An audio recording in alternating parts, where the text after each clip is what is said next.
अस्सलाम वालेकुम फ्रेंड्स, क्या हाल है जनाब। बिग बर्ड्स में सब दोस्तों का ठीक ठाक है। मेरा नाम है जिब्रान अहमद और आज मेरे साथ स्पेशल गेस्ट हैं खुर्शीद अहमद भाई। अस्सलाम वालेकुम खुर्शीद भाई, कैसे हैं आप? ठीक ठाक? अल्हम्दुलिल्लाह, आप सुनाएं सब आज खैरियत? सबसे बड़ी बात आपको आज ये कहूँ, जो मैंने शुरू में कहा कि हम तगड़ी बातें करेंगे, तगड़ी बात होने लगी ठीक है ना, कि शायद किसी लोग को चुभे, बुरी लगे, ठीक है ना, खैर है हम। ठीक है, नहीं लगती नहीं है। जो समझदार बंदे हैं ना मेरे दोस्त, वो हमेशा कहेंगे नहीं खुर्शीद साहब ने वाकई तगड़ी बात की है।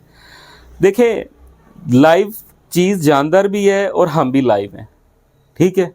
सांस का भरोसा नहीं है। अभी मैं यहाँ से उठूं तो मेरा पता कोई नहीं है। मेरे पीछे चाहे 10 करोड़ रुपए का माल बर्ड्स का लगा हुआ है ना, तो वो मुझे पता है मेरे माल जो है ना 10 करोड़ रुपए का था। राणा साहब ने कहना है खुर्शीद भाई गए, अच्छा ये जी आपके तो ये 10 लाख रुपए के बर्ड्स हैं, तो मेरे घर वालों ने पता क्या ना, वो ये 10 लाख रुपया आ रहा है, ठीक है आओ। किसी और का नाम ले, मेरा नाम क्यों ले रहे हैं भाई आपका इसलिए लिए कि आप मेरे पास बैठे हैं ना, मैं आपके पास बैठा हूँ, आप मेरे इसलिए कहा है ना कि मैंने तगड़ी बात करने लगा हूँ। किसी को बुरी लगेगी, किसी को नहीं, इसलिए ये वापस उठा लें। ओके, ठीक है ना। तो ये बात है, मैं किसी और का नाम ले लूं, मैं शेख फहीम का नाम ले लूं, तो शेख साहब ने, आप घर पहुंच जाएंगे। शेख साहब ने तो वो मुझे जो है ना कच्चा चबा जाना है। मेरे वो बड़े भाई हैं, मेरे वो अपनों को अपने ही लूट लेते हैं। बस सिंपल बात कही है। मेरे अपना ना, मैं आपको ये बात बताऊं कि मेरे दोस्त थे, आप सब जानते हैं, फहद, ठीक है ना, ये इधर आपके पास ही इधर रहते थे।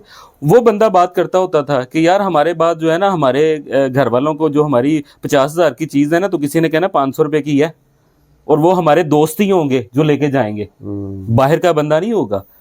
आप कम से कम इतनी इन्वेस्टमेंट इस हिसाब से करें कि आपके घर वालों को भी पता हो, ठीक है, और इतनी हो कि आप उनके पीछे जो है ना इतनी वर्थ छोड़ के जाएं कि उनकी सर्वाइवल इजी हो। देखिए सबका है, सबने जाना है, किसी ने पहले किसी ने बाद में, लेकिन ठीक है, ये खाली बर्ड्स में आप सारी इन्वेस्टमेंट जानदार चीज के अंदर, जैसे अभी चीजें इतनी ज्यादा जमीन बोस हो गई हैं, तो वो जमीन बोस होने के बाद जिसने इतनी इन्वेस्टमेंट कर दी, जेवर बेच दिए, अपना रिक्शे बेच दी, गाड़ियां बेच दी, प्लॉट बेच के इस तरफ आए, उसके बाद वो इस तरफ वापस नहीं आएंगे, तो उनके साथ क्या हुआ होगा। आ जाती है कि मैंने जो बात की है ना, किसी को शायद बुरी लगे तो मैं माजरत खाऊं, कि देखिए जिंदगी का पता नहीं है, हम पीछे खाली तोते ना छोड़ के जाएं, तोते ना छोड़, ठीक है ना, कि ये कहें कि यार हमारे बच्चे जो है ना कहेंगे अब्बा साडा की छड़ के खाली तोते छड़ गए, ठीक है ना। उनके लिए कोई अपना प्लॉट, जैसे अभी राणा साहब ने कहा, उनके लिए गोल्ड की चीजें, या खाली गोल्ड डॉलर अच्छा आप ही प्रोवाइड करेंगे फिर डॉलर जो है ना, हमें नहीं मिलने डॉलर,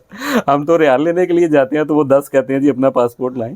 तो बहरहाल ये बड़ी सच्ची बातें कर रहे हैं, बात मजाक में पड़ गई है, बात बहुत सच्ची है। समझ अगर आपको आ जाए, देखने मैं यही कहूँगा, जिंदगी का अपना जो है ना एक थीम होना चाहिए।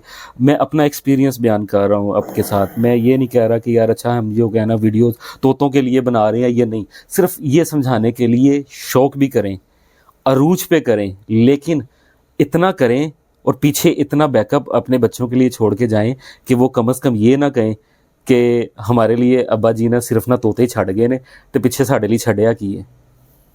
बहुत ज़बरदस्त बात की खुर्शीद भाई ने। वीडियो थोड़ी लंबी थी, आपको बोरिंग लगी होगी, लेकिन बहुत कीमती बातें थी। तो खुर्शीद भाई आपका बहुत बहुत शुक्रिया जनाब। Sir thank you so much. इसी तरह आप आते रहें, मुफीद मशवरे देते रहें। हमें तो किसी चीज़ का लालच होता नहीं है, किसी का फ़ायदा हो जाए तो जनाब हमारे दोस्तों के लिए दुआ ज़रूर किया करें। मिलते हैं किसी नेक्स्ट वीडियो में नए टॉपिक के साथ। Thank you so much.